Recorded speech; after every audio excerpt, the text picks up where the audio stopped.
Ram Kabir, Praful Bhai, we can start. Go ahead. સૌને Ram Kabir.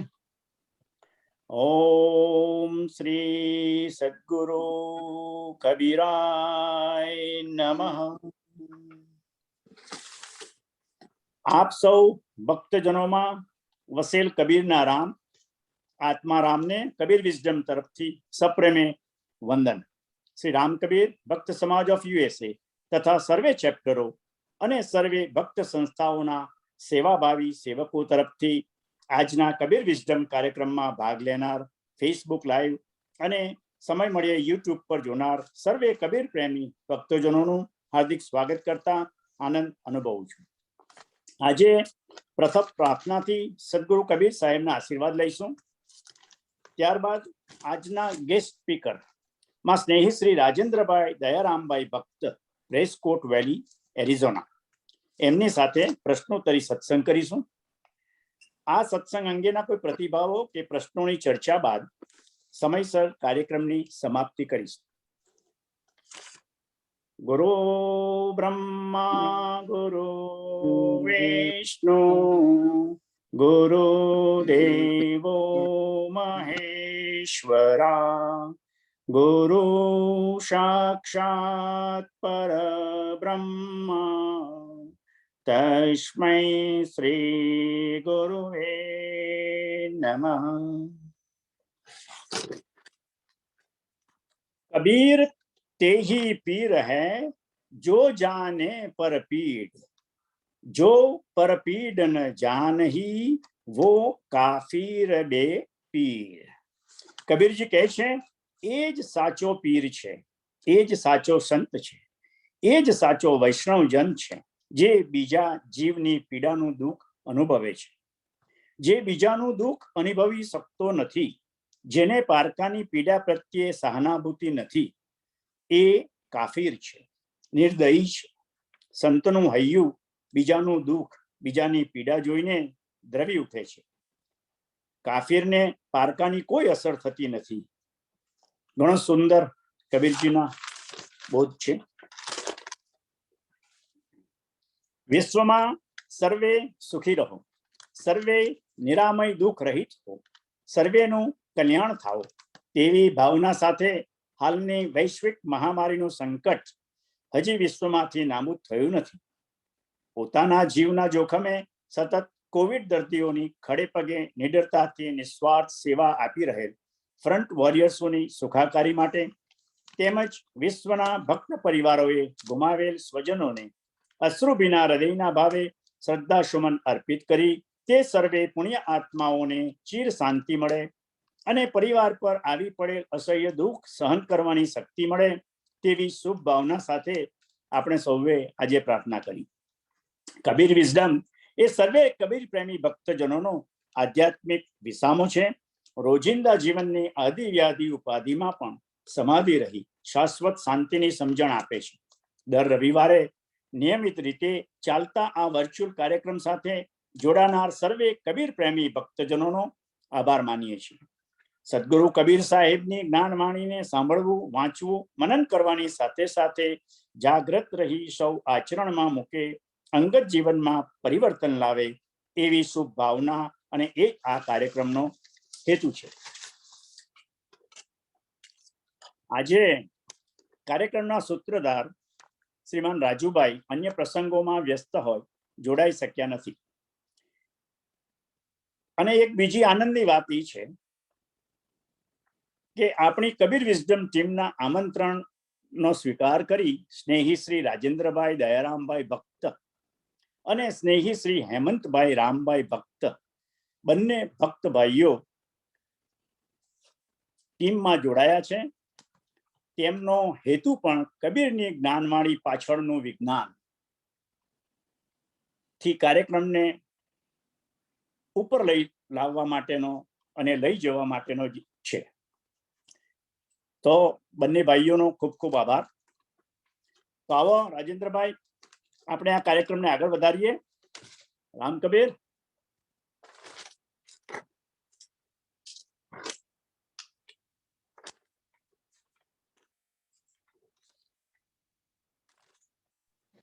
Unmute કરજો રાજેન્દ્ર.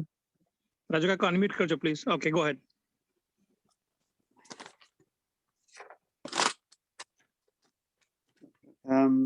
જગતગુરુ કૃષ્ણને વંદન કરી શરૂઆત કરીશું. વસુદેવ સતં દેવં કંસ ચાણૂરમર્દનમ દેવકી પરમાનંદમ કૃષ્ણં વંદે જગદ્ગુરુમ. કક્કા કેવલ બ્રહ્મ હે બબ્બા બીજ શરીર जर्रा सब में रमी रहा ताको नाम कबीर. રામકવિ રાજુભાઈ, બહુ રામ આનંદની વાત છે. કબીર. પહેલા તો તમારી સેવા અમને આગળ 3 વખત મુખ્ય વક્તા તરીકે મળેલી જ છે. Thank you. જેથી આપણે સૌ ભક્તજનો એમનાથી પરિચિત જ છે. અને મને એક વિશેષ આનંદ થાય છે રાજુભાઈ જરૂર કે આ ભક્ત સમાજનો આ આધ્યાત્મિક પ્લેટફોર્મ એની ઉપર આપણે ફરી એકવાર એકબીજાની બાજુમાં મળ્યા. કંઈક ઋણાનુબંધ પ્રમાણે યાદ કરીએ કે બાળપણ આપણું ઓણનામાં આપણું સુરાભર્યું અને તેમાં વીતેલું 11 ધોરણ સુધી આપણે પટેલ રસા વિદ્યાલયમાં ભણ્યા. બરોડાની અંદર પણ આપણે એક જ હોસ્ટેલની અંદર થોડો વખત રહ્યા અને આપણા બાળકો સાથે કોઈમ્બતુર ચિન્મયા ઇન્ટરનેશનલ રેસિડેન્શિયલ સ્કૂલમાં પણ આપણે એમને ભણાવવા પ્રયત્ન કર્યો અને હવે કબીર વિઝડમ કાર્યક્રમ સાથે જોડાયા. ખૂબ જ આનંદની વાત છે. હવે આગળ આપણા સત્સંગમાંથી તમારા સત્સંગમાં થોડીક વાતો સાંભળેલી, તેમાંથી થોડાક સવાલો જરા મને પૂછવાની ઈચ્છા થાય છે. આપણે સત્સંગને આગળ વધારીએ કે હવે આપણા ભક્ત સમાજના સર્વે ભક્તજનો નો આધ્યાત્મિક જાગૃતિ રહી તો તેમના રોજિંદી જર્ની ની અંદર એક વખત તમે કહેલું કે ભાઈ પ્રકૃતિ, વિકૃતિ અને સંસ્કૃતિ એની સામાન્ય સમજ, એમાં અવેરનેસ સી રાખવી તેની પર જરા જણાવવા કૃપા કરશો? શ્યોર. આપણે શ્રીમદ ભગવત મહાપુરાણની અંદર 7મો જે અધ્યાય છે એના અંદર પરીક્ષિત સુખદેવજીને પૂછે છે કે હે ગુરુજી, મને એક સવાલ થાય છે અને તે એ કે આ જે ભગવાન છે જેને આપણે વિશ્વંભર કહીએ છીએ તે પક્ષપાતી નથી. એ રાક્ષસોને હંમેશા વિસ્તૃત દ્રષ્ટિએ જુએ છે અને દેવતાઓને એમની નજીક રાખે છે, સતત એમને મદદ કરતા રહેલા દેખાય છે.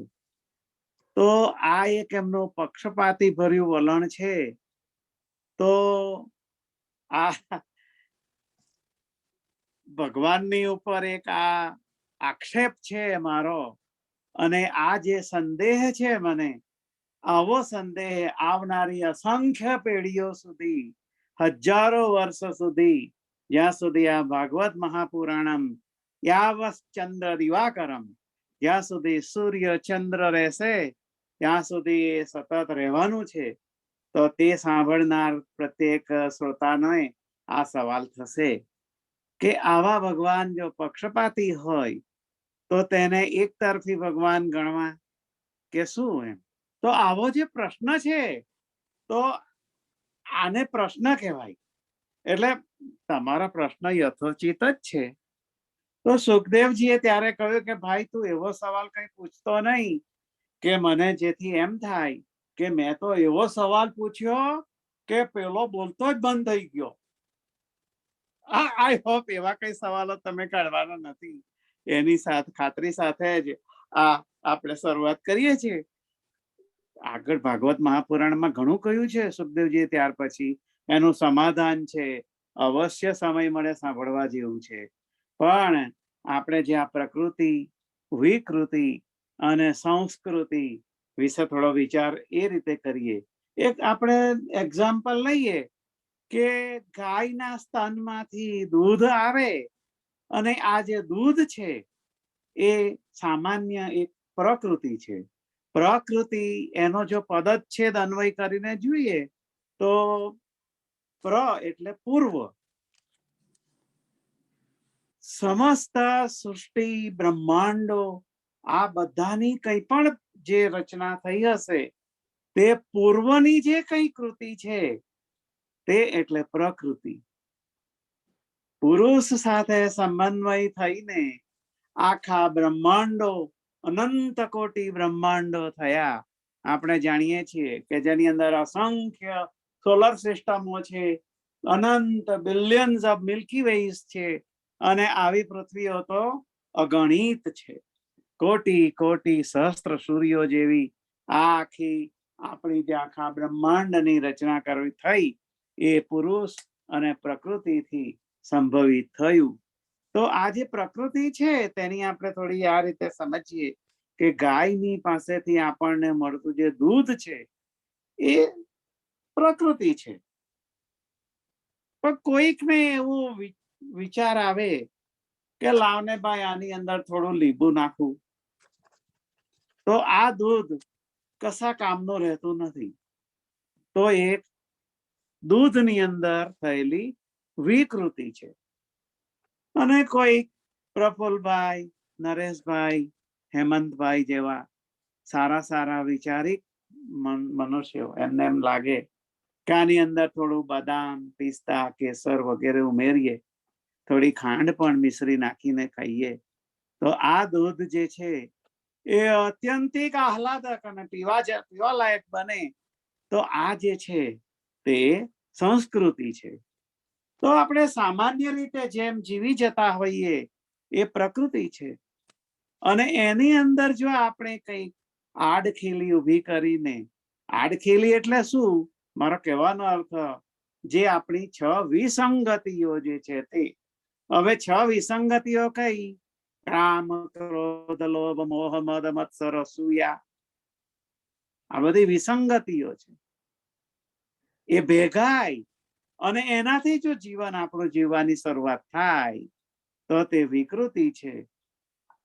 આવું બની શકે અને આપણા જીવનમાં તે અસર જોવા મળે છે. ને આવા ઘણા મનુષ્યો આપણે જોઈએ છે કે જેનામાં વિકૃતિ હોય છે. કેટલાક સામાન્ય જીવો છે જે બસ એમ કે મારે તો કશું કરવા જેવું નથી, જેમ કરું છું આમ જ કરતો રહું છું, સામાન્ય પ્રકૃતિ છે. તો તે એક ક્ષણે એક ઠેકાણેથી બીજે ઠેકાણે જવા માટેની એની ગતિ, એનો જે અંતર કપાવવું જોઈએ તે એ કાપી શકતો નથી. અને સંસ્કૃતિ, તો સંસ્કૃતિ એટલે આપણો સમજી લો કે ભક્ત સમાજ. તો ભક્ત સમાજની પાસે આપણી પાસે ઉભા કરેલા ઉત્સવો છે, ભજનો છે, કબીર સાહેબની રમૈનીઓ છે, એમના દુહાઓ છે, એમનું સારું સારું વાંગ્મય અને ખૂબ જ આપણને બુદ્ધિને સ્ટિમ્યુલેટ કરે આવું તત્વજ્ઞાન છે. આ જે બધું છે એ આપણા જીવનની અંદર જો આપણે લાવીને આપણું જીવનને જો જીવવાની શરૂઆત કરીએ તો એ સાર્થકતા તરફ આપણે વધી શકીએ. અને તે જે છે યતો અભ્યુદયની શ્રેયસ સિદ્ધિ સધર્મ. એટલે આ અભ્યુદય સિદ્ધિ, નિશ્રેય સિદ્ધિ, આ જે છે એ આપણે ફરી કોઈ વાર લેશું, પણ અત્યારે હાલ પૂરતું આપણે એટલું લઈ લેશું કે યતો અભ્યુદય નિશ્રેયસ સિદ્ધિ, આ જે છે તે આપણા આ ભક્ત સમાજની અંદર છે. અને કાળક્રમે જેમ આપણે કોઈ એક દડો ઉચકીએ, દડો, અને આમ ફેંકીએ તો થોડી ગતિ પામશે અને થોડી જગ્યાએ જઈને અટકી જવાનો. અટકશે કેમ? કારણ કે એને હવાનું ફ્રિક્શન, અવરોધ બળ લાગશે, થોડા જઈને પડી જશે. તો આપણને એમ થાય, ઘણા લોકોને વિચાર આવે કે કબીર સાહેબના જો આટલા દિવ્ય તેજસ્વી મનુષ્યને મનુષ્ય બનાવીને દોડતા દોડતા ને ઉડતા કરે અને તત્વમસી અહમ બ્રહ્માસ્મિ સુધીનું જે જ્ઞાન આપવા વાળું જે વિજ્ઞાન કબીર સાહેબે ઉભું કરેલું છે, તે જો વિજ્ઞાન આટલું અદ્ભુત હોય તો આમ અટકી કેમ પડે? એનું કારણ આ છે કે જેમ દડો આપણે ફેંકીએ, રસ્તામાં જેમ બધા અવરોધો આવે, ફ્રિક્શન, પ્રફુલભાઈ ફિઝિક્સના અભ્યાસી, એમને વધારે સમજાય કે ભાઈ ફ્રિક્શન, આમ દડાને લાગે હવાનું અવરોધ, ગુરુત્વાકર્ષણ પાછું પૃથ્વી તરફ ખેંચે, પેરાબોલિક, અને નીચે પડે. એટલે આ જે બધું લાગતું આપણને પણ કાળક્રમે એક મોઢેથી બીજા મોઢે, બીજા મોઢેથી ત્રીજા મોઢે, અને આગળ જતા જતા જતા જેમ જેમ જેમ જેમ બધું જોઈ શકીએ અને તેમ તેમ માણસને વિચાર આવે. ઘણીવાર વિજ્ઞાનને જોઈને એમ થાય કે આ તો આટલું બધું, જ્યાં સુધી માણસ ચંદ્ર ઉપર પહોંચ્યો નથી અને એનું મગજ દોડવા લાગે કે માણસ ચંદ્ર ઉપર પહોંચી ગયો ને તમે અત્યાર સુધી એક આવા સામાન્ય દુહાઓ, કબીર કહે કમાલ કો ભૂખે કુછ દે, આવી સામાન્ય બાબતોમાં અટવાયા કરો છો. આ બધા અવરોધો માણસને અટકાવીને ત્યાં રોકી કાઢે. તો આપણે હવે આ બીજું પ્રકૃતિની થોડી સમજણ લઈ લીધી હશે, સમજી શકાય. ડિટેલમાં લેવા જઈએ તો આપણે વર્ષો સુધી એની ઉપર એક જ સબ્જેક્ટ ઉપર, કારણ કે સૃષ્ટિ તેનાથી જ નિર્માણ થઈ છે, એટલે આપણે ત્યાં થોડું અત્યારે વિરામ રાખશું.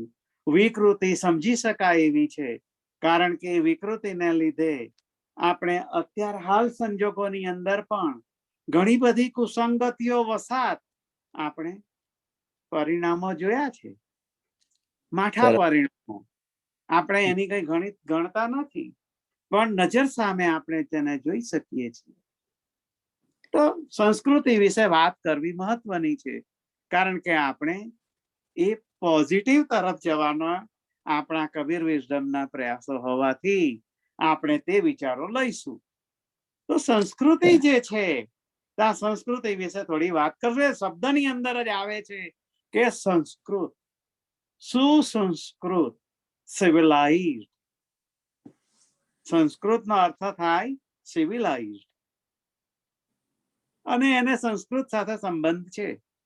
કોઈ એમ કે મને સંસ્કૃત ના આવડે તો ચાલે, આવું જાણવાની કઈ ખાસ એ નથી રિક્વાયરમેન્ટ કે ભાઈ તારે જો સિવિલાઇઝ થવું હોય તો તું સુસંસ્કૃત, તને સંસ્કૃત આવડવું જ જોઈએ.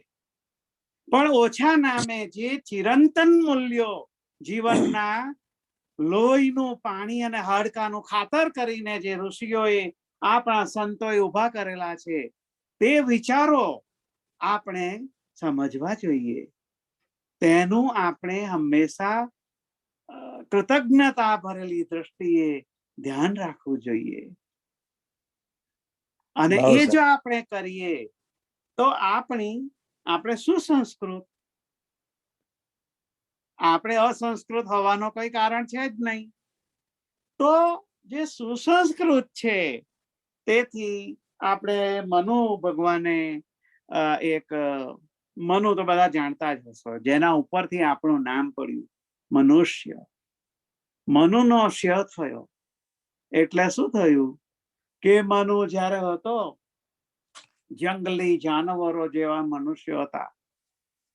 સંસ્કૃતિની આપણે વિચાર કરીએ છીએ તો એ લોકોને કશું ભાષાનું સમજણ નહીં, એ લોકો એકબીજા શું કરે છે આ સમજી શકે નહીં, કપડા પહેરવાના કઈ ભાન નહીં, શું ખાવું, કેટલું ખાવું, ક્યારે ખાવું, કેટલું સૂવું, ક્યારે ઉઠવું, કૃતજ્ઞતા, અસ્મિતા, કોઈ જાતનો આ લોકોનામાં વિચાર નહીં. પ્રફુલભાઈ બોલે તો મને સમજાય નહીં, અને હેમંતભાઈ કહે તો મને સમજાય નહીં, અને પ્રફુલભાઈ એકબીજાની અને હેમંતભાઈ એકબીજાને સમજી શકે નહીં. આવી રીતનો જે કાળ હતો, અને એ કાળે આ મનુનો જે શ થયો એટલે શું એ ટૂંકમાં આપણે સમજીએ તો મનુ જ્યારે આમ જોતો માણસોને તો ધાડાના ધાડા લોકો કેમ જ્યાં આપણે કોઈ અમારા પ્રસ્કોટના જંગલોમાં આવે તો હું બતાવું પ્રાણીઓ જે દોડે છે આ પ્રાણીઓ તમને જોઈને એકદમ બીને દોડે અને ટોળાના ટોળા દોડે કઈ હાઈના અને પેલા આપણે હાવાલીના પેલા એલ્ક મોટા મોટા શિંગડા વાળા અને પેલા જંગલી એન્ટેલપ્સ આ બધા એટલા બધા દોડતા હોય અને એ લોકો શા માટે દોડે છે કોઈને કશું ખબર નથી કૂતરું એક શેરીમાંથી બીજી શેરીમાં દોડે there is no philosophy behind it there is no philosophy behind my any કૃતિ મારું પ્રત્યેક કર્મ જો કોઈ પણ જાતની ફિલોસોફી વિચાર રહિત હશે તો તે મારું દરેક કૃત્ય પશુ તુલ્ય છે તેથી એવું જો કઈ હું જીવન જીવતો હોઈશ જેની અંદર કોઈ જાતનો વિચાર નથી સુસંગત વિચાર કોઈ વિચારની વાત નથી કારણ કે આપણે એને પાછળ મૂકી દીધો છે સુસંગત વિચાર અને તેની આપણે આગળથી વિચાર કરતા જો આપણે વિચારથી જો પશ્યતિ ઇતિ પશુ જે જુએ અને કૃત્ય કરે એટલે પશુ આપણે ઋષિઓની ભાષામાં સમજવું હોય તો પશ્યતિ ઇતિ પશુ જે જુએ અને સમજે જુએ અને કરે તે એટલે પશુ કોઈ કહે કે ભાઈ મને તો ભગવાન ભગવાન કઈ દેખાતો નથી એટલે એમાં કઈ મને સમજણ નથી પડતી તમે પરમાત્મા આ તે બધું વાત કરો છો એમાં કઈ બીજું કશો એમાં અર્થ નથી સમજી શકાય છે પશ્યતિ ઇતિ પશુ કટાક્ષમાં એમને બાજુએ રાખવાનું કઈ કારણ નથી કારણ કે તે આપણામાં એલા જ છીએ તે કેમ એવા છે તેથી આપણું કબીર વિઝડમ જેવું એક સુંદર આયોજન ઊભું થયું એની પાછળનું રીઝન આ હોવું જોઈએ પ્રફુલભાઈ તેથી મનુ જ્યારે આ માણસોને ભેગા કરતો પાસે બેસાડતો અને ભાવથી સમજાવતો કારણ કે એ શું કહે છે પેલા તો સમજે નહીં હાર્ટની જે ભાષા છે ને એક સામાન્ય વાત કરી દઉં કે મારા ફાધર એ બિલકુલ ઇંગ્લિશ નતા જાણતા અને અમે બારસ્ટોમાં હતા તો ત્યાં અમારે ત્યાં એક રેલ રોડ ટ્રેક વાળા દાદા આવતા બિલી દાદા તો મારા ફાધર કાયમ ત્યાં ખુરશી નાખીને બહાર બેઠા હોય તો એનું રેલ રોડ પેલું રેલની પેલી ડિરેલમેન્ટ થાય એવું ચેક કરવા વાળું મશીન આવે ને તો આ જોઈને ખુશ થઈ જાય કે બિલી દાદા આવ્યા એમ તને એને બંને હાથે સ્વાગત કરે બોલાવે તે પેલા દાદા પણ સમજી જાય કે આ બાપા મને કઈ કહે છે અને એમની જે હાર્ટની લેંગ્વેજ છે તે પેલો સમજી જાય અને કશું કર્યા વગર ઓફિસમાં રૂમની કી લેવા આવ્યા પહેલા એ મારા દાદા મારા પાપાને મળે એની સાથે અડધો કલાક બેસીને ખબર નહીં બંને જણા શું વાત કરે પણ એ લોકો વાત કરે એટલે આના પરથી આપણે સમજી શકીએ છીએ કે મનુ પણ તે કાળે આવા જંગલી જેવા માણસો સાથે જ્યારે બેસતો હશે ત્યારે પણ આવી કઈક વાત થતી હોવી જોઈએ હાર્ટ લેંગ્વેજ ઓફ હાર્ટ એટલે કોઈ એમ કે ભાઈ મને કઈ સમજાય એવું બોલતા આવડે નહીં આવું કઈ જરૂરી નથી કોઈ બધા સમજાય એવું બોલી શકતા નથી ઇંગ્લેન્ડના પિટ્સબર્ગની અંદર અભણ ખેડૂત એકદમ સચોટ કોઈ પણ જાતની ભૂલ કર્યા વગરનું ઇંગ્લિશ બોલે તો આપણા જેવા સો કોલ્ડ પ્રેક્ટિકાલિટી વાળા પર્સન એમ વિચાર કરે કે આ તો કેટલું સરસ ઇંગ્લિશ બોલે છે સુપર શું માત્ર ઇંગ્લિશ બોલવું તેનાથી કઈ સંસ્કૃતિ નક્કી થાય છે વિચાર કરવા જેવી વાત છે આ તો આપણે આવા બધા જ કઈ ગોસ મોટાળામાં અટવાઈ ગયા છે ને એટલા માટે આ થોડું નિર્દિષ્ટ કરું છું. બાકી આપણે જે જોઈએ છે તો મનુ તેને પાસે બેસાડીને જોતો, તો આ લોકોને માણસો ત્યાં એની સાથે બેસતા, સારા માણસો હોય ને. અત્યારે કેમ આપણે કબીર વિઝડમમાં સારા સારા માણસો ભેગા થઈને વાતો સાંભળીએ છીએ, અને આપણા દરેક પાસે કઈ એવો મોટિવનેસ છે કે આપણે કંઈક કરવું છે અને આપણે કરીશું જ. હિમાલયંચા ચૂર્ણ કરુંચા, એ આપણો હિમાલયને પણ તોડીને જો રસ્તો કરવો પડતો હશે તો તે તોડીને કરશું, પણ આગળ જશું અને જશું જ.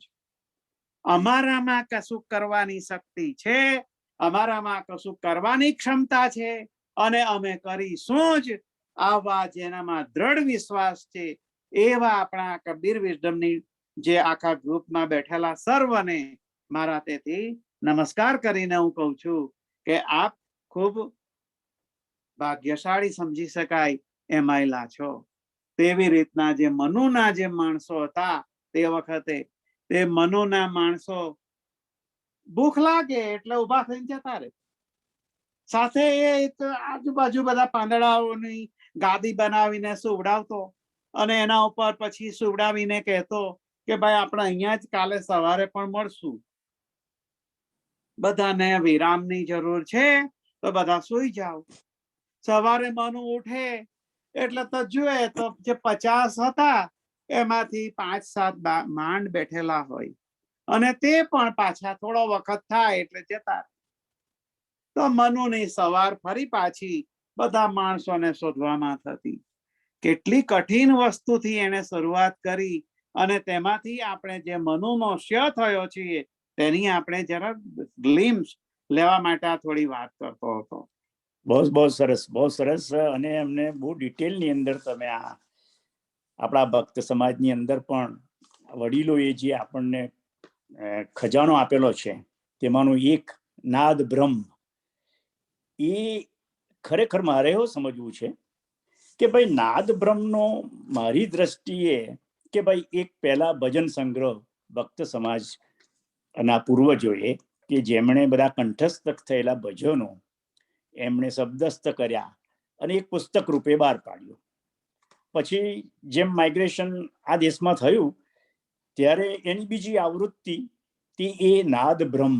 ત્યારે મેં શબ્દ સાંભળેલો કે આ એક પુસ્તક છે નાદ બ્રહ્મ. એમાં છગન કાકા, આપણા પૂર્વ પ્રેસિડેન્ટ, ફાઉન્ડર પ્રેસિડેન્ટ, તેમણે એક વખત લખેલું કે ભાઈ આ બધા ભજનો છે એ આપણા વડીલોના હવે આપણને મળેલા છે, તો તેનો આપણે ગાવાના. અને એ જે નાદ છે એ નાદથી બ્રહ્મ સુધીની યાત્રા,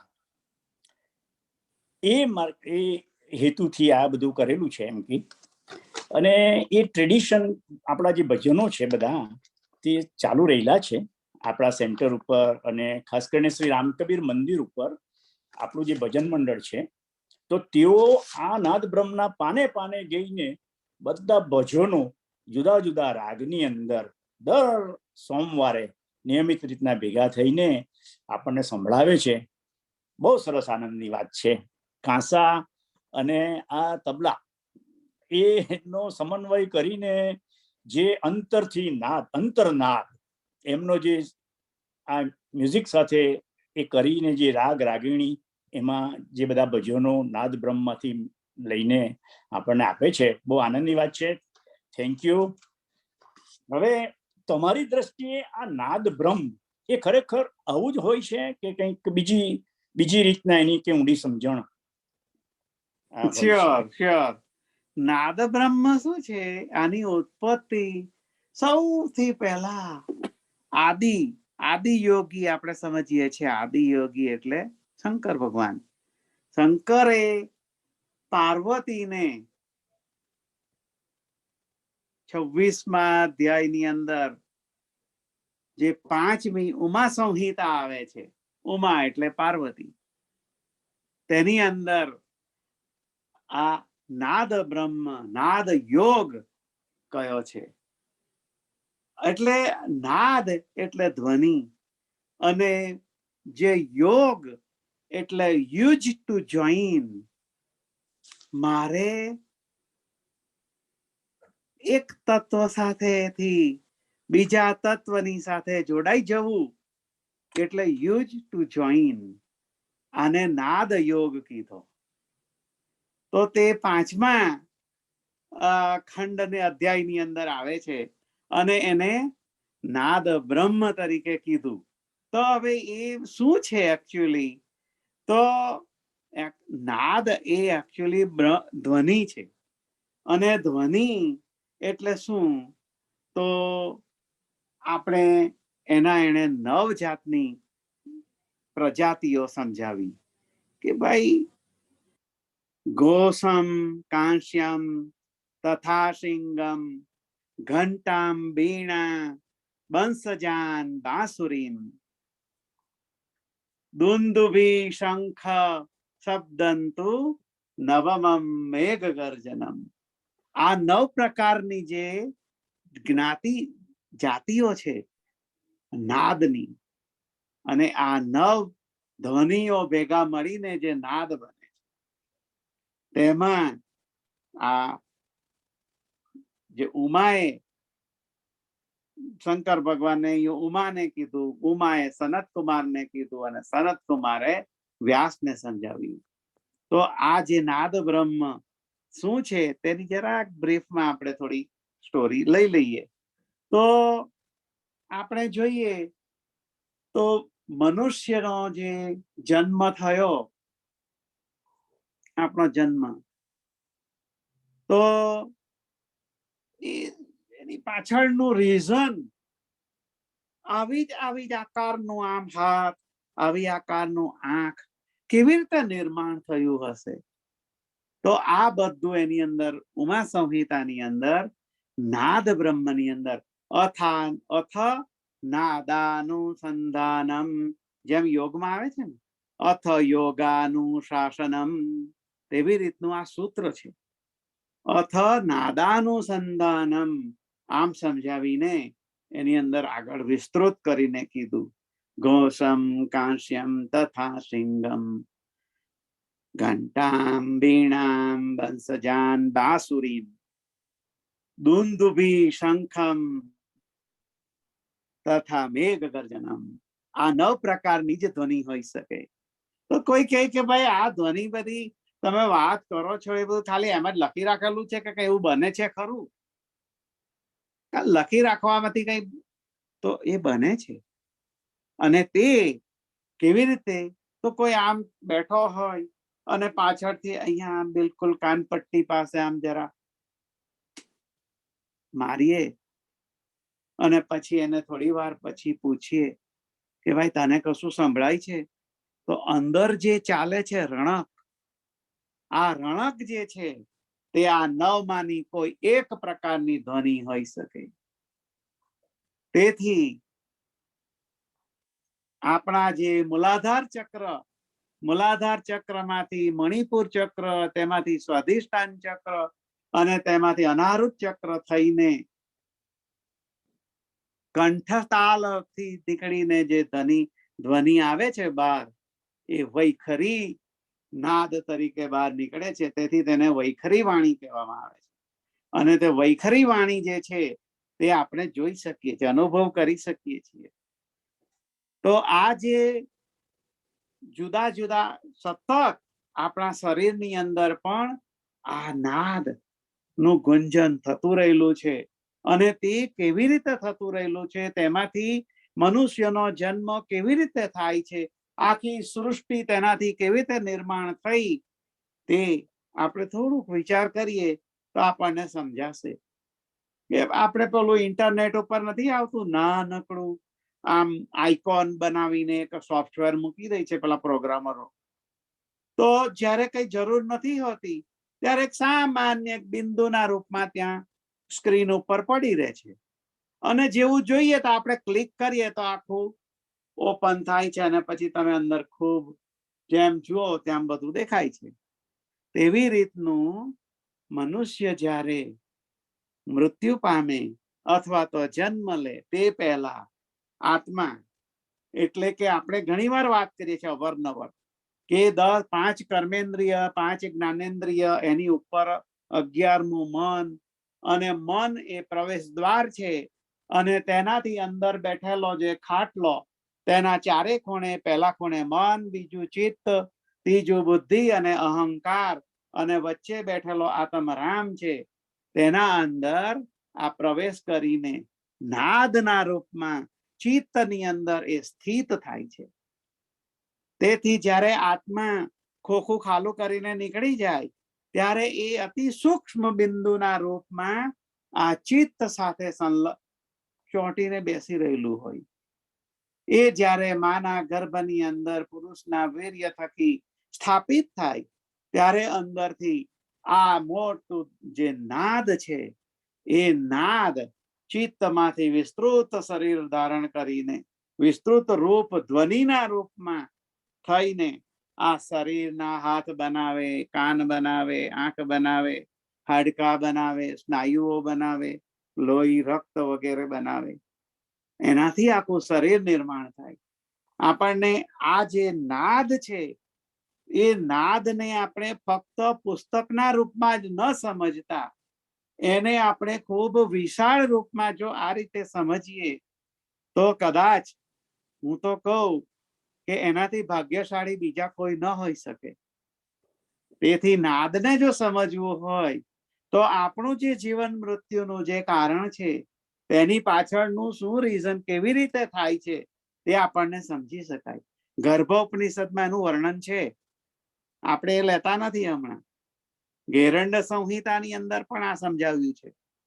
ગેરંડ સંહિતા એ બધું બહુ ડિટેલમાં છે.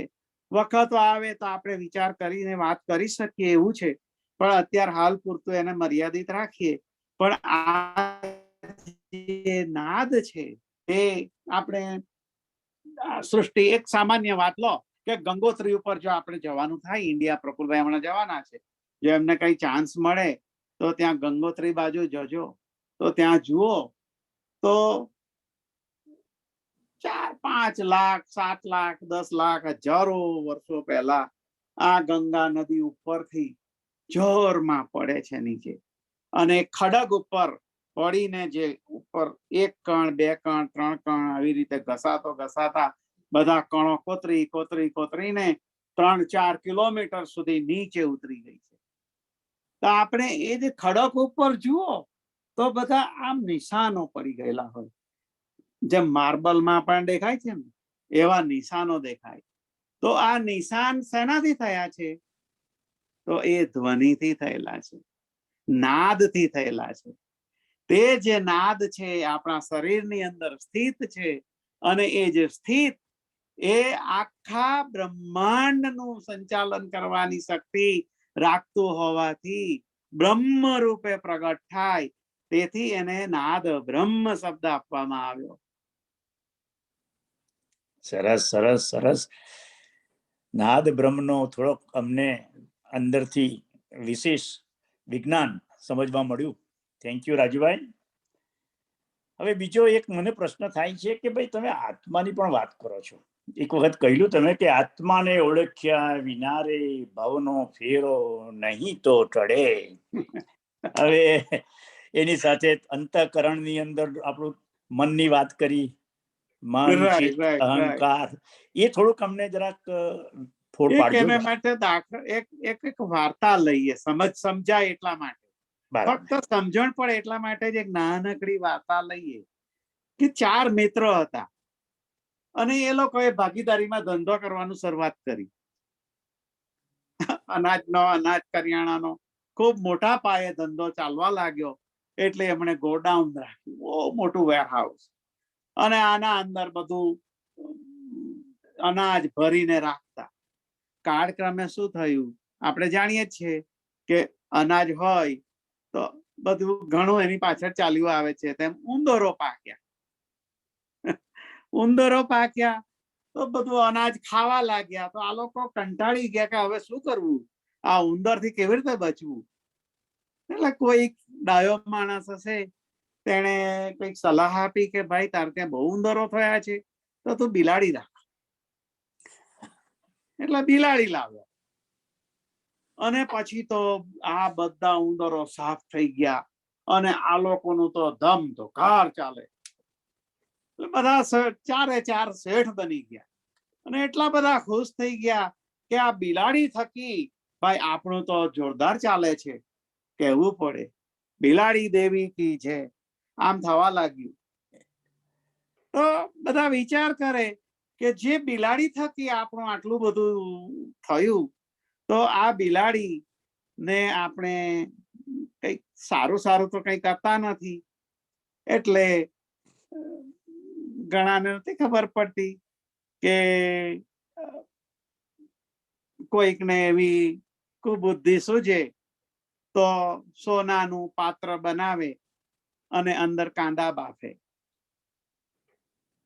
સુવર્ણની અંદરથી કુંડલ બનાવીને આટલું પ્રિશિયસ ધાતુ વાળી જે સુવર્ણ સોનું છે તેના તપેલા બનાવીને અંદર જો કાંદા બફાતા હોય તો જે જીવનની વિટંબણા આથી વિશેષ શું હોઈ શકે. તેવી રીતનો વિચાર આ લોકોએ કર્યો અને ચારો જણાએ વિચાર કર્યો અને બધા લડવા લાગ્યા કે ભાઈ આ બિલાડી તો હું મારા ઘરે હવે લઈ જઈશ, કારણ કે ગોડાઉનમાં ઉંદરની તો હવે ચિંતા નથી, બધા સાફ થઈ ગયા છે. એટલે પછી ખૂબ ઝઘડાનો અંત આવે ને તેમ કે ભાઈ ચાલ મહિનાના 4 અઠવાડિયા એટલે એક અઠવાડિયું તું લઈ જશે, બીજો અઠવાડિયું તું લઈ જશે, આમ કરીને ચારે 4 અઠવાડિયા મહિનાના વેચી કાઢ્યા અને બધા પોતપોતાની રીતે બિલાડીને ઘરે લઈ જાય, એના સુંદર સુંદર કપડા પહેરાવે, સુંદર સુંદર શણગારો કરે, ઘંટડીઓ બાંધે, બધું જોરદાર કરવા લાગ્યા. ત્યાં અચાનક જ ફરી પાછા ઉંદરોની શરૂઆત થઈ. એટલે ફરી પાછા બિલાડીને ગોડાઉનમાં લાવ્યા અને જે શેઠના ઘરેથી બિલાડી લાસ્ટ જે હતી એને ત્યાંથી આવી, એને બિલાડીના પગ વેચી લીધેલા પાછા ચારે 4 જણાએ. 4 પગ બિલાડીના, એટલે ચારે 4 શેઠોએ 4 પગ વેચેલા કે ભાઈ આ પગ જે છે એ તારો, આ પગ આનો, આ શેઠ અમથાભાઈનો અને આ પગ બેચરભાઈનો. આવી રીતે બધું વેચી લીધું અને બધા પોતપોતાના બધા પગે જુદી જુદી સોનાની ઘૂઘરીઓ બાંધે, બધું જુદું જુદું કરતા હતા. તો જે ભાઈને છેલ્લા શેઠને ત્યાંથી આવી બિલાડી અંદર ગોડાઉનમાં, તેણે રેશમની સુંદર પહેરાવેલી હતી અને પાછા થોડા ધાર્મિક હશે સોકોળ, એટલે એ લોકો ગોડાઉનમાં બિલાડીને રાખીને ઘરે જતા રહે, પણ તે પહેલા અંદર કઈ પૂજા બીજા કરે અને પ્રાર્થના કરીને ઘરે ગયા અને દીવો સળગાવીને તો બિલાડીએ આમ બેસીને એ જુએ પાછી, કારણ કે શેઠોના ઘરે રહી ચૂકી છે ને થોડા વીકો, એટલે જોઈને દીવો સળગાવેલો ત્યાં બેઠી અને સામેથી એક ઉંદરડું દોડતું દોડતું ગયું. તો આ બિલાડી દીવા ઉપર થઈને દોડતી ગઈ તો પેલો પગ જે છે જેના ઉપર રેશમ લગાડ્યું એ સળગ્યું અને બિલાડી તો દોડતી દોડતી ગોડાઉનમાં બધે ગઈ અને સમસ્ત ગોડાઉનમાં ભરેલું બધું અનાજ ને બધું સળગીને ખાક થઈ ગયું. આ બધું થયું અને પછી આ લોકો વિચાર કરે છે કે આ બધું થયું કેમ, તો કે ભાઈ બિલાડીના પગે પેલો બાંધેલો હતો રેશમનો પાટો ખૂમતું, એને લીધે થયું. એટલે પછી ઝઘડો થયો અને નક્કી થયું કે ભાઈ જેણે આ પાટો બાંધ્યો એને લીધે આ બિલાડી દોડી અને સળગી ગયું બધું, એટલે એને બધી આ નુકસાનીનું ભરપાઈ કરવી જોઈએ. કોર્ટમાં ગયો કેસ, કોર્ટમાં બધું ચાલ્યું, પણ ખૂબ કબીર વિઝડમમાં બેસવા વાળો એક જજ હશે અને એ સમજી ગયો. એટલે એમણે પૂછ્યું કે ભાઈ બિલાડીના પગે આ પાટો બાંધવા વાળો શેઠ કયો, તો કે તમે આ કઠેરામાં ઉભા રહો. અને બીજા જે 3 પગ વાળા હતા, 3 બીજા પગ, તે શેઠો અહીંયા 3 ઉભા રહ્યા અને જજે કહ્યું કે ભાઈ આખા ધંધાની જે નુકસાની છે આ તમારે ત્રણેય ભરપાઈ કરવાની રહેશે. તો કે કેમ, અમારા પગે થોડું સળગ્યું છે? તો કે ભાઈ તારા પગે સળગ્યું નથી, પણ આ પગ તો સળગેલો હતો, એ તો દોડવાનો હતો નહીં. જે આ 3 પગ દોડ્યા એને લીધે આગ બધી ફેલાઈ સગડે અને આ બધું સળગી ગયું. તેથી આ તમારા જે 3 પગો જો દોડત નહીં તો આ નુકસાન થાત નહીં અને આ બધું તમારા લોકોનું આ તોફાન મોટું થાત નહીં. તેથી આ જે રેશમના કે પટાવાળો જે મન વાળું જે છે, લોકો કાયમ હંમેશા મનને જ દોષ આપતા હોય છે, પણ દોડાવે છે કોણ? આ તમ રામ ને ઝોલા ખવડાવીને એક ઠેકાણે દોડાવવા વાળા તો આ 3 છે. તેથી મન્મના ભવ મદ્ભક્તો મદ્યાજી માન નમસ્કુરુ. આ મન જે છે, મનને કોઈ જાતનો દોષી ઠરાવવાની જરૂર નથી. એ કોઈ માકડા જેવું નથી. એને દોડાવવા વાળા જે આ 3 છે, બુદ્ધિ, ચિત્ત અને અહંકાર. ચિત્તમાં જો પેલી વાસના, ચિત્તની અંદર જો કામના અને અહંકારની અંદર જો આવી એને પ્રાપ્ત કરવાની જો ભાવના ન હોત અને બુદ્ધિ તેને આગમાં ઘીની જેમ કે ના ના તું કરી જ શકે છે, એને લઈ જાવ તું, આવું કરીને જો એને દોડાવત નહીં તો મનની એકલાની શું તાકાત કે દોડીને કરે. બાકી મનને દોષી ઠરાવવાની જરૂર નથી. ડિટેલમાં લેવાની જરૂર છે ભાઈ પ્રફુલભાઈ, પણ આ મન એ માકડા જેવું નથી અને મન થી કોઈ માણસનું વિકાસ રોંધાતો નથી. કારણ કે દોડાવવા વાળા જે ચિત્ત, બુદ્ધિ અને અહંકાર છે એના ઉપર વિચાર કરવાની જરૂર છે. જો બુદ્ધિ આપણી સતેજ અને એવી ધારદાર કરી કાઢીએ કે આવા પ્રસંગો આવ્યા છે તો એના અંદરથી હું શું કરું, કેવી રીતે કરી શકું? તો કે કબીર વિરડમમાં બેસ, તારી બુદ્ધિ ધીમે ધીમે ધીમે ધારદાર બનતી જ જશે. નીત નવું નવે દિને દિને નવમ નવમ નમામિ નંદ સંભવમ. આવું શક્ય છે અને થશે જ. સરસ સરસ, બધું અંતઃકરણની વાત ગુહ્ય છે, પણ તમારે જે સમજાવો છો એનાથી થોડું અમને ખ્યાલ આવે છે. ભગવદ ગીતામાં પણ કૃષ્ણે બતાવેલું આ સ્થિત પ્રજ્ઞના લક્ષણો, એના પ્રમાણે માનવ જીવનમાં આજે દુઃખ, ચિંતા, તણાવ, રાગ, દ્વેષ અને વેર ભાવના એમાંથી જો મુક્ત થઈને જીવન જીવવા માટે અને જીવનમાં પરમ આનંદ, સુખ અને શાંતિ જોઈતી જ હોય તો પોતાના જીવનમાંથી આ બધા કામ, ક્રોધ, મોહ, લોભ, અહંકાર એને તજવા જ જોઈએ અને સમતામાં સ્થિર થવું જોઈએ. પોતાની પ્રજ્ઞામાં જ સ્થિર થવું, અને તો જ આપણને શાંતિ અને સુખ પ્રાપ્ત કરવાનો આ જે માર્ગ બતાવેલો છે એ મળી શકે. મારી પણ એવું લાગે છે. Thank you Rajubhai. સાચી વાત છે. હવે આત્મા ઉપરથી આપણે આગળ જઈએ તો આપણી જીજીવિષા. જીજીવિષા આપણા એક ભક્ત ભાઈઓએ પણ આગળ એક ક્વેશ્ચન કરેલો કે રાજુભાઈ જીજીવિષા પર આઈ થિંક શૈલેષભાઈ ભક્ત તેમણે કરેલો, તો આજે થોડુંક સમય છે તો સમજાવો. Thank you. જીજીવિષા એક વૃત્તિ છે અને આની સમજણ ઋષિ મુનિઓએ ઈશાવાસ્યોપનિષદની અંદર બીજા મંત્રની અંદર આપી છે. પહેલો મંત્ર છે કે ઈશાવાસ્યમ ઇદમ સર્વમ યત્ કિંચિત જગત્યાન જગત તેન ત્યક્તેન ભુંજીથા ગૃધકસ્ય સ્વિદ્ધનમ. બીજા મંત્રની અંદર કુર્વન્નેવેહ કર્માણિ જીજીવિષેષતગમ શમઃ, આવું કીધું છે. કુર્વન્નેવેહ કર્માણિ, આ જીજીવિષા સમજાવવા માટે કુર્વન એવેહ કર્માણી આવી રીતની સમજણથી ઋષિઓએ વાત શરૂઆત કરી છે. તો જીજીવિષા શું છે? તો એક વૃત્તિ છે.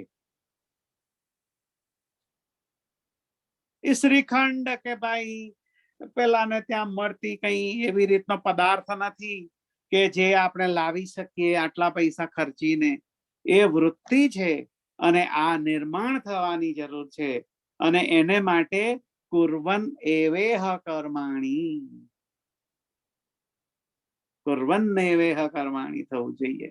તે કુર્વન એવેહ કર્માણી એટલે શું? કે બધું સંસ્કૃતમાં છે ને એટલે થોડું અઘરું છે, પણ આપણે એનું ડિટેલ બહુ જોતા નથી, પણ બ્રીફમાં આપણે લઈ લઈએ છીએ કારણ કે આ બધો સમયનો અભાવ હોય છે ને એટલે. તો કુર્વન એવેહ કર્માણી એટલે કે જે કર્મ મને આગળ ધપાવવા માટે મારી વૃત્તિ એવી નિર્માણ કરે અને મારી સાથોસાથના સર્વ તમામની તેવી વૃત્તિ નિર્માણ કરવા માટે મારી પ્રત્યેક કૃતિ શું કહેવાય આપણે ઉદ્દીપિત કરે, એને પ્રેરણાદાયી બને મારી કૃતિ. તો એવી જે કૃતિ છે એને કુર્વન એવેહ કર્માણી કહેવામાં આવ્યું છે. અને તેવી કૃતિ જીજીવિષા વૃત્તિ નિર્માણ કરે. દાખલા તરીકે અર્જુન. તો અર્જુનની એક વાત આપણે સમજીએ. એ જીજીવિષા વૃત્તિ વાળો હતો. પારકી પરબનું પાણી પીવા માટેનો નહીં. હું જાતે નિર્માણ કરી શકું છું, મારામાં તે ક્ષમતા છે અને તે હું જ કરીશ. ક્ષુદ્ર કૃષ્ણ ભગવાને કીધું ક્ષુદ્ર હૃદય દૌર્બલ્યન ત્યક્તો તિષ્ઠ પરંતપ. ત્યાર પછી છેલ્લા અધ્યાયમાં જયારે વાત આવી ને ભગવદ ગીતાની વાત કરીએ છીએ તો નષ્ટો મોહ સ્મૃતિર્લબ્ધ્વા ત્વત્ પ્રસાદાન્મયાચ્યુત સ્થિતોસ્મિ ગત સંદેહ કરીષ્યે વચનં તવ. મારી બુદ્ધિ એવી તીક્ષ્ણ બની છે, મારો અહંકાર શિથિલ થયો છે અને તે ઓગળીને મારો જે અહંકાર ઓગળી ગયો છે, પણ છતાં મને તે અહંકાર છે કે હે ભગવાન હું તારો છું, તારા કામને માટેનો છું. હે કબીર સાહેબ હું તમારો છું, તમારા વિચારો માટેનો છું. તેથી તમારા વિચારો પ્રત્યેક hurt two hurt and heart two heart સુધી જવા જોઈએ. આવો મારી અંદર જે વૃત્તિ, એવી મારી જે કૃતિ, એ જે કૃતિ જે વસ્તુ નિર્માણ કરે અને તેને માટે જ મારે જીવી જવું છે.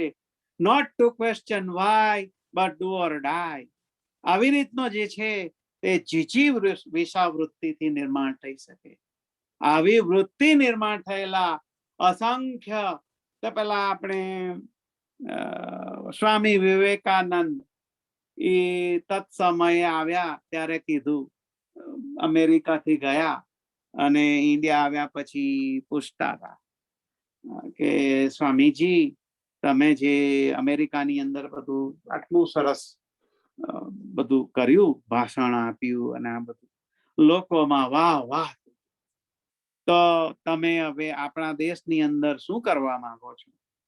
ત્યારે સ્વામી વિવેકાનંદે કહ્યું કે મને 100 નચિકેતા આપો તો I will change the hall world. Nachiketa કોણ આપશે? નચિકેતા નિર્માણ કરવાનું અને તે કબીર વિઝડમ નું કામ છે. નાચિકેત વૃત્તિ નિર્માણ કરવી જોઈએ. નાચિકેત વૃત્તિ એટલે જીજીવિષા વૃત્તિમાં આવે. આ બધું ભેગું છે. સરસ સરસ. થોડો આપણી પાસે સમયનો પણ થોડોક અભાવ રહી જ છે કાયમ, અને આ બધા વિષયો એટલા બધા ગૂઢ છે કે એક એક વિષય આખો આપણો કાર્યક્રમ લઈ લે. તો ફરી આપણે આ બધા વિષયો ઉપર ડિટેલની અંદર આપણી સાથે રાજુભાઈ પણ ટીમમાં હવે જોડાયા છે. એ આપણા સમાજ માટે અને આ કાર્યક્રમ સમાજનો એને માટે ખૂબ જરૂરી હતી આવું એક સ્ટેપ આગળ જવાની. તો રાજુભાઈ, તમે આ પરિવાર સાથે જોડાયા આપણા કબીર વિઝડમના, બહુ હવે એની પર થોડો પ્રકાશ પાડો કે આપણા વિઝડમને, આપણા આ કાર્યક્રમને કેવી રીતના અને કેવી સમજણ અમારા લેવલે તમે આપીને આગળ લઈ જઈ શકો. સાથે હેમંતભાઈ પણ છે, તો હેમંતભાઈ તમે પણ રાજુભાઈ પછી અમને થોડું કહો કે ભાઈ આ કબીર વિઝડમ હવે બધાને અમને પાસ તો કર્યા, થોડા થોડા આગલા વર્ગમાં મોકલ્યા છે, થોડુંક અમને હવે એની ઉપર થોડોક તમે કહો અમને. Thank you. આમ તો કબીર વિઝડમ ખૂબ જ તેજસ્વી વૃત્તિથી કામ કરતું રહેલું જ છે. છતાં અત્યારે જે આપણે વાત કરી ને, નચિકેત વૃત્તિ નિર્માણ થાય એવા આપણે યુવાનો તૈયાર થાય અને એવા ઉભા થયેલા યુવાનો જો આપણા આખા કબીર વિઝડમને ઉપાડે તો હું નથી માનતો કે કબીરનો કોઈ એકાદ નાનું બચ્ચું પણ આપણા ભક્ત સમાજનું એમ કે કબીર સાહેબ કોણ હતા, મને કઈ ખબર નથી ભાઈ, આ કોણ હતો. ઘણી વાર નથી બનતું પેલું અહીંયાના ટીચર આગળ વધેલા બધા છોકરાઓને પૂછે કે ભાઈ ગીતા શું છે, તો કે ગીતા તો મારી માસીનું નામ છે. તો કોઈ કે ઉભા ગીતા તો મારી ફોઈનું નામ પણ છે. આવું ના થાય.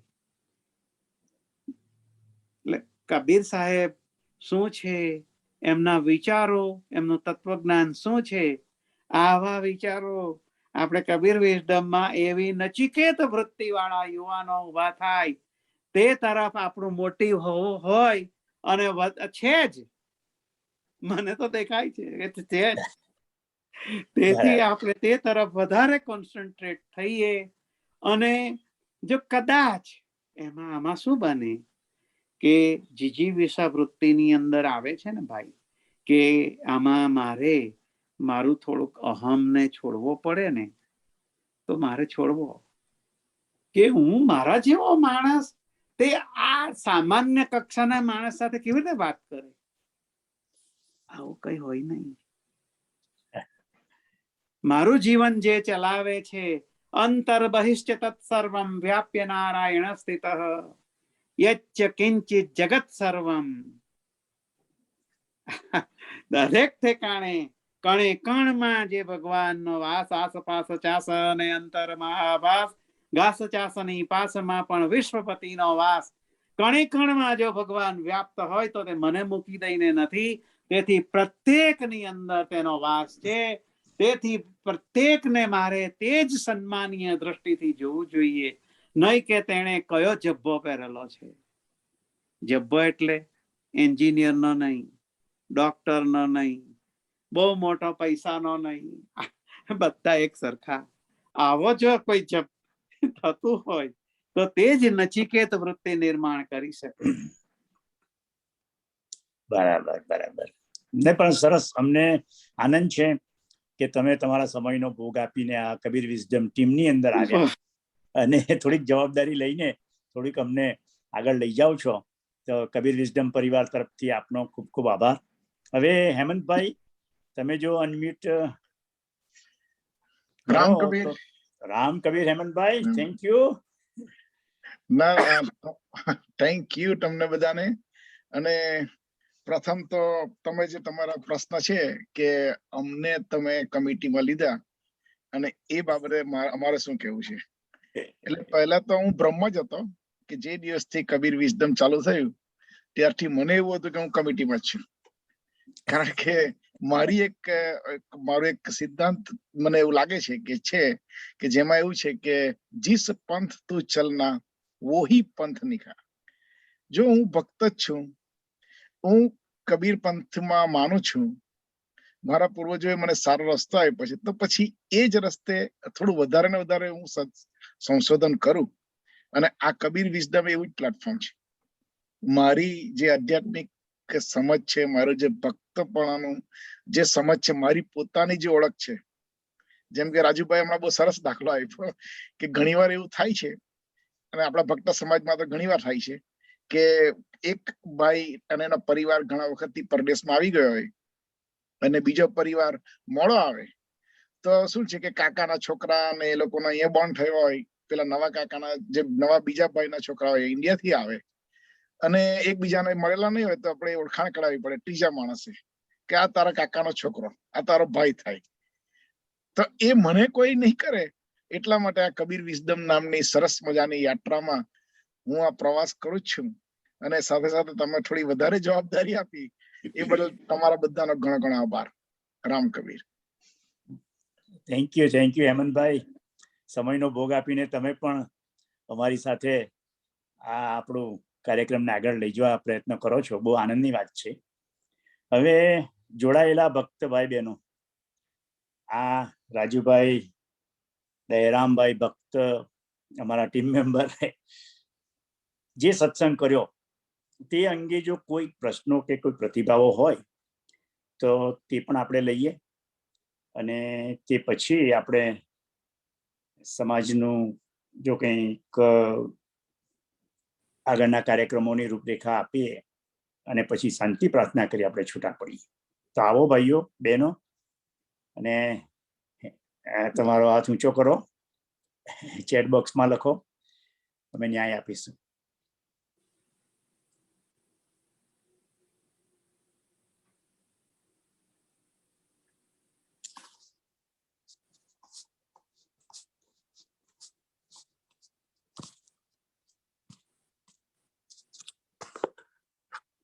હેમંતભાઈ, કોઈનો પ્રશ્ન દેખાય છે આપણને સ્ક્રીન ઉપર? કોઈનો પ્રશ્ન નથી. કોઈનો પ્રશ્ન નથી. અચ્છા અચ્છા. આપણે શાંતિ પ્રાર્થના કરીને આગલા વીકનું અનાઉન્સમેન્ટ કરી દો, પછી આપણે છૂટા પડીશું. સરસ સરસ. આપણે તો હવે કાર્યક્રમના અંત તમારો તરફ આગળ વધીએ કે ભાઈ આવતા વીકે સેમ ટાઈમે આપણી સાથે સાન એન્ટોનિયોથી આશાબેન ભક્ત, તેઓ મુખ્ય વક્તા તરીકે જોડાશે. એ આપને નોંધ લેવા જેવી વાત છે. હવે આપણે શાંતિ પ્રાર્થના કરી આ કાર્યક્રમને પૂર્ણ કરીએ. હરિઓમ. પરમાત્મા એ પૂર્ણ છે અને તેણે રચેલું જગત પણ પૂર્ણ છે. પૂર્ણ પરમાત્માથી આખું જગત બહાર રચાયું, છતાં પરમાત્મામાંથી કશું જ ઓછું થયું નથી. તેમજ જગત પણ પૂર્ણ છે. પૂર્ણ બ્રહ્મ પૂર્ણ જગતને રચે, છતાં શેષ પૂર્ણ જ વધે છે.